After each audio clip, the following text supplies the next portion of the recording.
Hey up, me odes, it is Rowie here. It is Sunday, the day of rest, my favourite day of the week. Although I'm not completely at rest because I do have to go into work later to sort a few things out. But right now I'm at a bit of a loose end. I've done all my chores that I need to do for the day. Dinner's blipping away downstairs, and so I thought, why not have an Imperial Stout and film a video? Because what else are we going to do? I've decided to crack open quite a big one today, something out of the stash that I've had for a little while. Mainly because it was taken up where the milk should be in the fridge, and I thought today's as good a day as any to drink it. And it is a collaboration beer. It is Marble versus Kees, and it is their Caramel Vanilla Imperial Milkshake Stout. This is 12.5%. The bottle is 8.3 units. It's meant to be one of those share-in bottles that people like these days. They like them, don't they? The share-in bottles where you go to a bottle share. Fuck bottle shares. You know, bottle shares are for the weak. If you want, if you're going to buy a big bastard Bronson of a beer, you should drink it yourself. You shouldn't rely on your mates to drink it with you. Yeah, just don't buy it, douchebag. So yeah, listen, I've had this before. I bought this. It must have been about a year and a bit ago, and I bought this from the lovely Six Barrels Hockley. And yeah, I can't remember how much it was, but it wasn't that expensive. It was about 14 quid, give or take. And so yeah, what we got here? So yeah, Marble, obviously Manchester.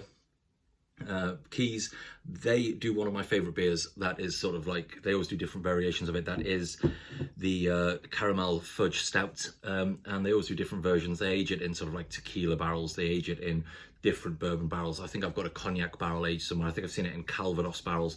The tequila one, if I'm going to be honest with you, it tasted like shite, but that doesn't really matter. You know, it's not everything is for everybody, but yeah.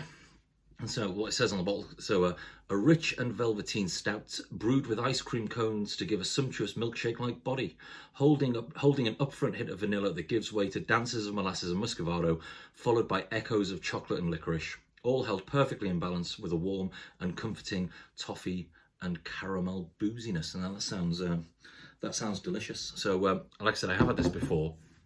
I have had it for about a year or now, so the adjuncts might have faded a bit. So let's get it open and get a bloody slurp, shall we? So yeah, obviously the Emperor's glass there. So I've had this bar blade for years and years and years and years. There's actually some, what's the word I'm looking for? Some stickers from some of the breweries on there now have gone completely macro sellout shite. But at the top one on there still, obviously, Neon Raptor, who aren't a sellout shite, obviously. That's where I work in it. So let's get this opened. Lovely little bit of smoke on the top there. There we go. So that's what you say, innit? Let's get it poured. So I'm not going to drink all this in one go. I mean, I am going to drink it all today. I'm going to drink this over the next sort of 2 hours or so while playing video games. That's about enough for now, isn't it?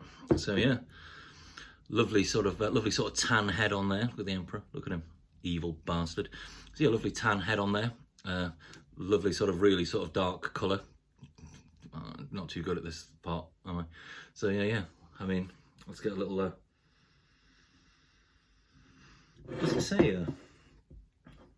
It has a real cognac smell to it. To be fair, it smells like it's been aged in sort of like cognac barrels, which I know it hasn't been, because otherwise they'd have sung about that on the bottle. But you're getting the roasted malts. So much chocolate. There's toffee. I don't know what molasses smell like, but it probably smells of molasses. It smells like really, really good chocolate ice cream. So enough pissing around. You know what time it is. It's time to get it bloody slurped.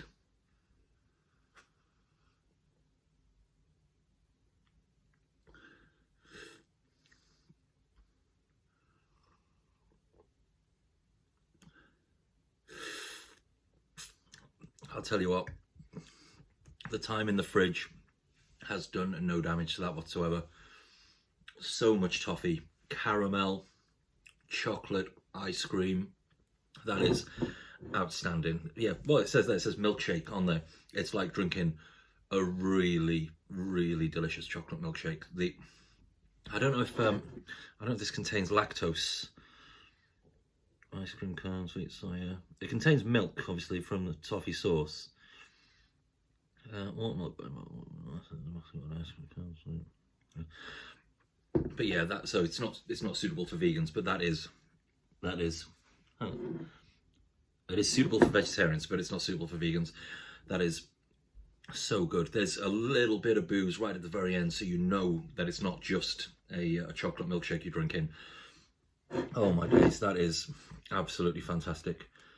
A little bit thin on the mouthfeel, but again, not everything has to be a lactose-laden thickums, as Jasper would say at Neon Raptor.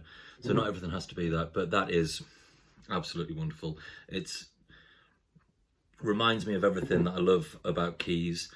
Marble don't seem to sort of like, I don't seem to ever drink marble beers. I never seem to see them anywhere, but everything I have had has always been, even if this was the only marble beer I'd ever had, I would consider them a fantastic brewery.